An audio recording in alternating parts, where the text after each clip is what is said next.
Greeting over your orthicon tube.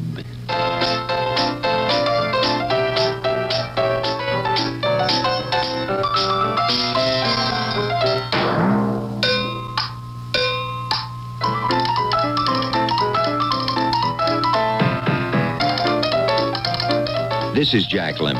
Ernie Kovacs once told me, if you look at the world as if it were upside down, something funny might happen.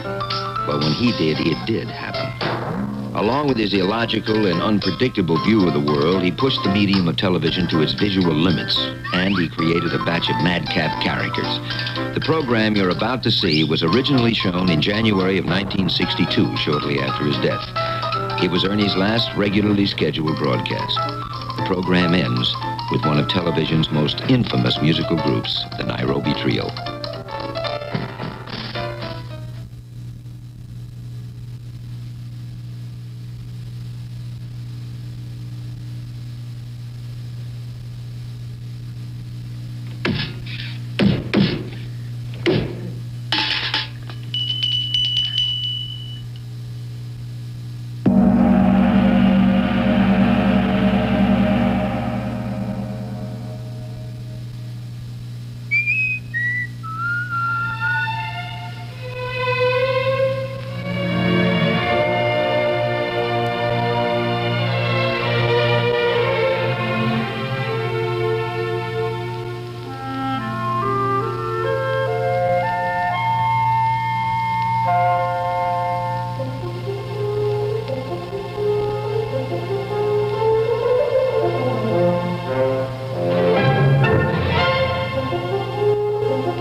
The various art forms are playing an important part of our lives in this generation, and the artists, poets, musicians of our era have made tremendous strides forward. We've arranged to visit some of the more noted exponents of their crafts, and our first visit is with America's deep-feeling master of the descriptive phrase, poet Tension Brett.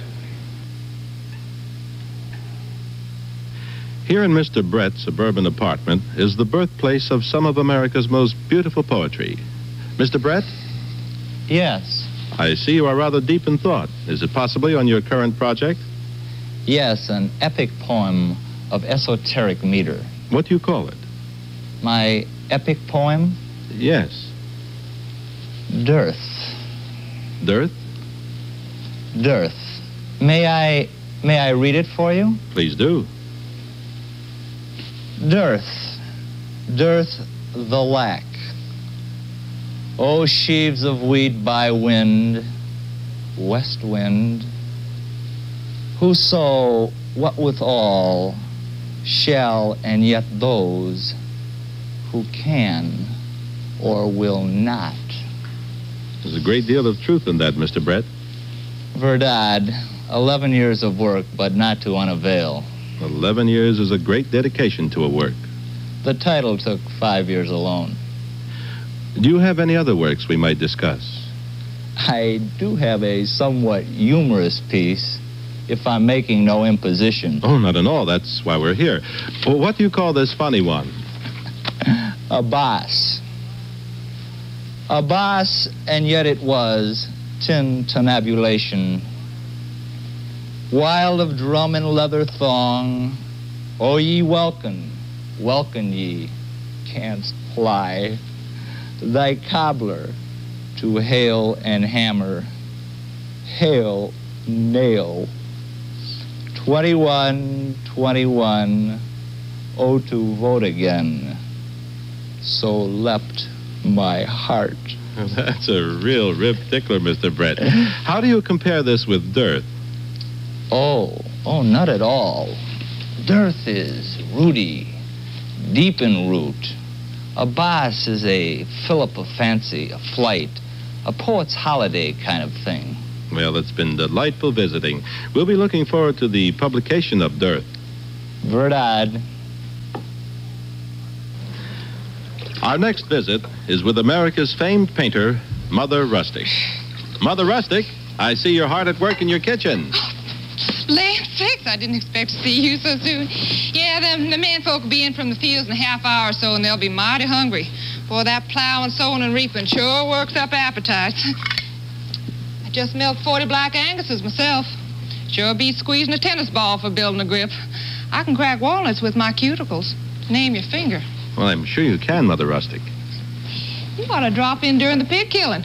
You can't turn around without bumping into a stack of spare ribs or a mess of pork chops. I killed 80 pigs last year with one shot apiece with a croquet mallet. Land sakes, we had more fun. Yeah. I like roast pig very much, but when do you find time to paint? Oh, well, my favorite time is just about when I get finished slopping the hogs. That's when I get a good north light. Oh, what subjects do you paint? Well, I like to paint what I know. You know, local stuff. Stuff you see around you all the time. It's the only stuff I know, I guess. May we see some of your paintings? Oh, land sakes. Well, they ain't much. But if you like, come over this way. This here one is one I done of our old silo. I call it Old Silo. This here one is sheep. I guess it's pretty silly putting obvious titles on them. Sheepdog and wolf. Newborn calf. Poor little critter died last year. It's the only picture we have of her. This here one is spring plowing. County fair. Hoedown. And this last one here I think is just about my best. When day is done. Well, land sakes, I've been here chewing too long. Them men folks should be sitting down. And then, chow time, come and get it. Chow time! Chow time! The art of sculpture, too, has seen considerable progress. Since neophyte sculptors gazed in awe at Michelangelo's David, Rodin's Thinker, and the countless other fine representations of the human form in stone, the sculptor stands alone, for it is only he with his chisel who turns cold, stark marble into the rippling arteries of human life. Let us stop in at the studio of the noted Hungarian sculptor, Miklos Molnar. Mr. Molnar, forgive our interruption, but all America is interested in your work. Ah, I said forgive our interruption. I heard that part. What was last part? All America is interested in your work. What is that you're working on? What do you think? Chicken paprikash. It's a statue. I know that, Mr. Molnar. I mean, what do you call it? Like everybody else call it a statue. What do you think? Well, I think our viewers would be particularly interested... Tell your nuts viewers to go watch Popeye cartoons on TV. Sir, What's wrong? You got something nuts upstairs? Sir, it's just that you've been the exponent of so many new phases of sculpture. For instance, why do you have that large hole in this statue? I make mistake. What do you think? I'm nuts? I put hole in statue. You know people what got hole in statue? They die in stomach. They die 6 minutes. They could not breathe. They could not eat. What's the matter? You nuts upstairs? Well, sir, look, it's please go take your TV camera. Get out, please. But sir, Sir, Mother. Are you stuck, sir? Mother, I'm stuck. Where's my wife? Mother.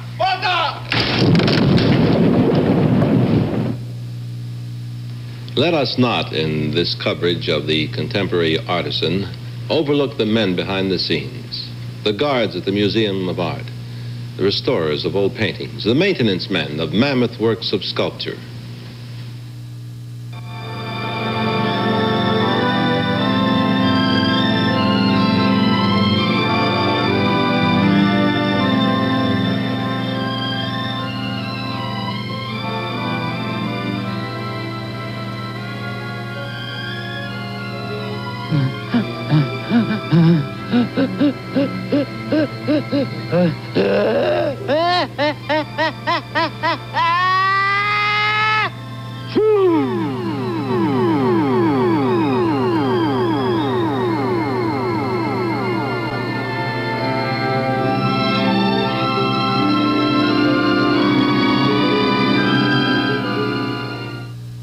And now a word from our alternate sponsor.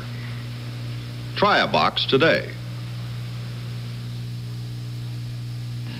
I've had one great privilege on these shows, and that is in more or less foistering off on you one of the things that is very close to me, and that is good music. I'm particularly bugged on one great composer, Bela Bartok. I think that Bartok writes things that we will comprehend many years from now a great deal more than we do today, the things that he has written. I think possibly the greatest piece of music that Bartok ever wrote was his concerto for orchestra. We did the concerto on one of our programs several months ago, and that single piece of music received more mail than any other. And in more or less response to your enthusiasm, we'd like to do it again for you tonight.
Und der Haifisch, der hat Zähne und die trägt er im Gesicht.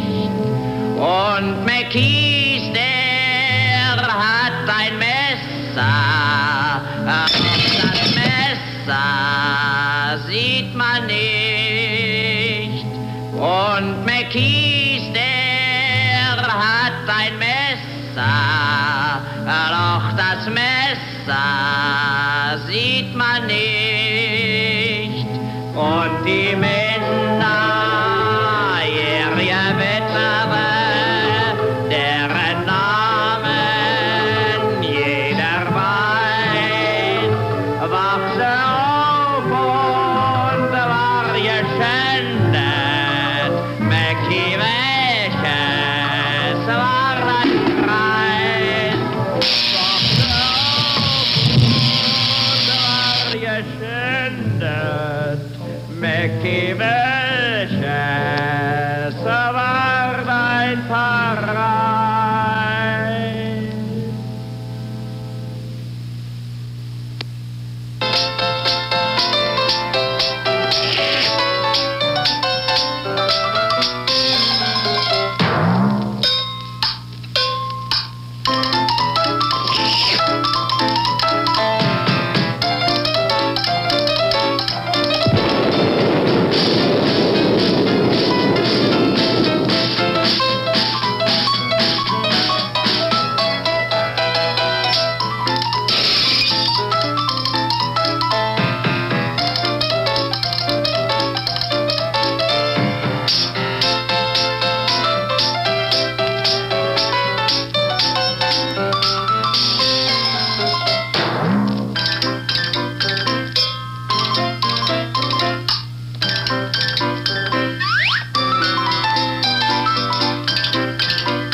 re, sol, do, mi, do, fa, re, sol, sol, mi, sol, la, re, fa, re, sol, do, mi, do, fa, re, sol, sol, do, mi, fa, si, re, si, mi, la, do, la, fa, re, sol, sol, do, mi, do, fa, si, re, si, mi, la, do, la, fa, re, sol, sol, do, mi, sol, la, re, fa, re, sol, do, mi, do, fa, re, sol, sol, mi, sol, la, re, fa, re, sol, do, mi, do, fa, re, sol, sol, do, mi, fa, si, re, si, mi, la, do, la, fa, re, sol, sol, do, mi, do, fa, si, re, si, mi, la, do, la, fa, re, sol, sol, do.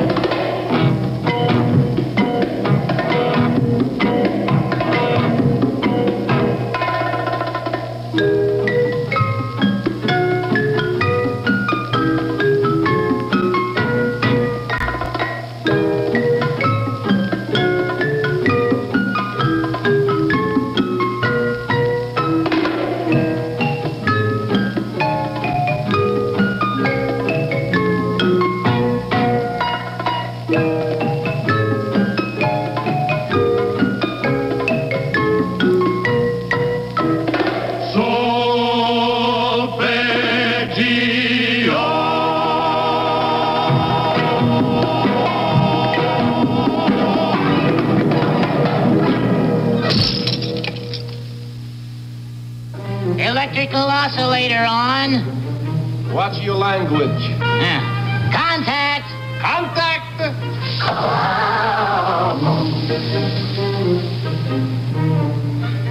Contact.